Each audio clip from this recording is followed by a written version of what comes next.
Today we are going to be doing part 3 of the Zed Creators 3.0 reviews. So just to recap once more, we have covered Ross Carlos's Sun-Kissed Island.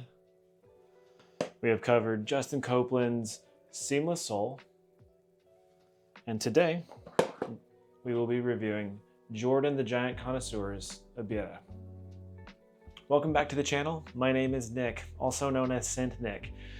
If you're a returning viewer, thank you so much for the continued support. And if you are new here, I create content mainly in the form of detailed and objective fragrance reviews. I'll make the occasional list. If that is something that interests you, please consider hitting the like button, dropping me a comment with a fragrance you'd like me to cover, and joining our community by clicking the red subscribe button. And now let's get into that review. If you haven't already, both of my reviews for Sun-Kissed Island and Seamless Soul are up, so definitely go give those a check out and see what you think about them. So like I said, today we are going to be covering Ibere, which is Jordan the Giant Connoisseur's fragrance in this lineup. Now, this fragrance kind of caught me off guard just a little bit, but that's okay. We'll get into that a little bit later. So Jordan is the newest addition to the Zed Creators line, replacing Andrea Charles from Curly Scents. Now, I'll admit, he had huge shoes to fill because the Siren and Of the Immortals were maybe the two greatest releases ever released from the Zed Creators line. They have a cult following. They were pretty phenomenal fragrances. So he has big shoes to fill. Let's see if he can fill them. As with the other releases, this cost $155 for a 60 milliliter bottle. The perfumer, which I'm probably going to butcher this, is Matilda Bajoui.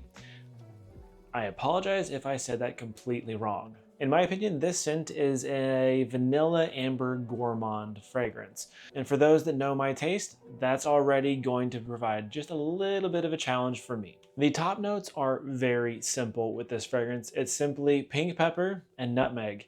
Now, those two notes, you catch them for just about a minute, maybe, and they're gone. They're very nice. It makes just a nice, fresh, spicy, aromatic opening. The nutmeg creates a little bit of warmth. And to me, in that opening, I don't know if it's the nutmeg, which I doubt it is, but something in this composition gives me a little hint of like dried coconut. It's there, guys. You'll smell it. There's no coconut in the list, but to me, it's there. Like I said, you're gonna have that opening for just a minute maybe, and then you're already getting into the heart of the fragrance.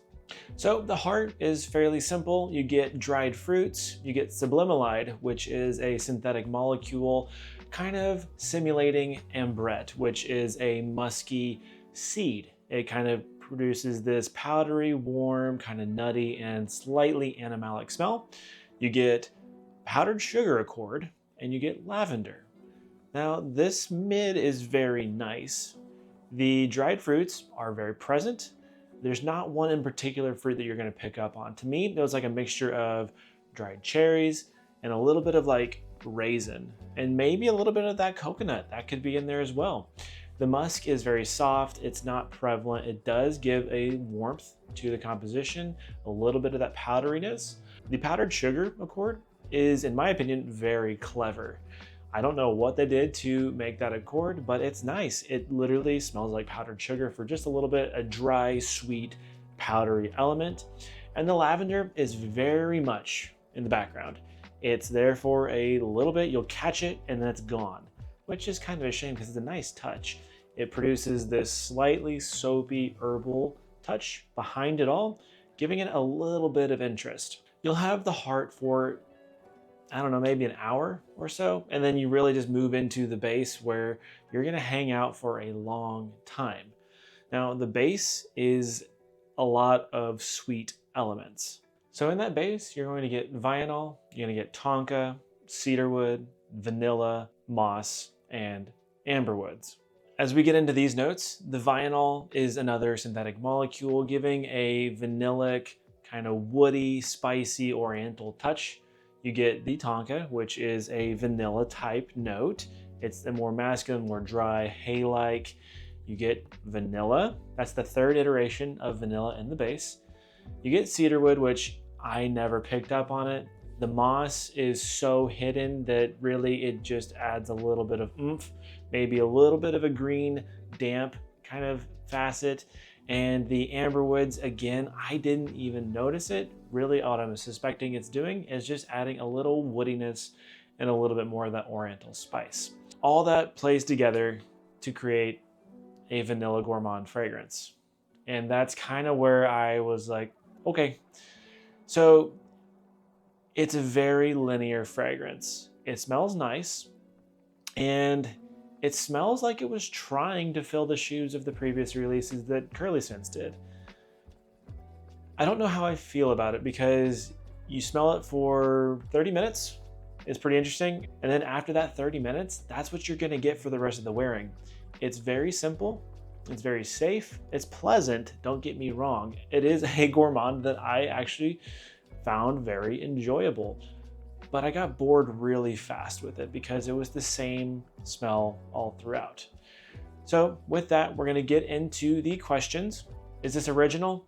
Again, kind of. It's a vanilla gourmand, which has been done a ton of times before. I've not smelled one exactly like this, so I'm just gonna say kind of. The audience for this is gonna be unisex, any age. I think either gender can wear this without an issue. Performance on this is pretty good. It doesn't project a ton. You get a nice little bit of projection for the first maybe hour. It is an eau de parfum, so there is a little bit more lift, but surprisingly, the longevity is actually very good. I got about 8 to 10 hours on this, albeit very soft. Seasons, I do think this is going to be suited for your cooler months, so probably going to be spring, fall, and winter.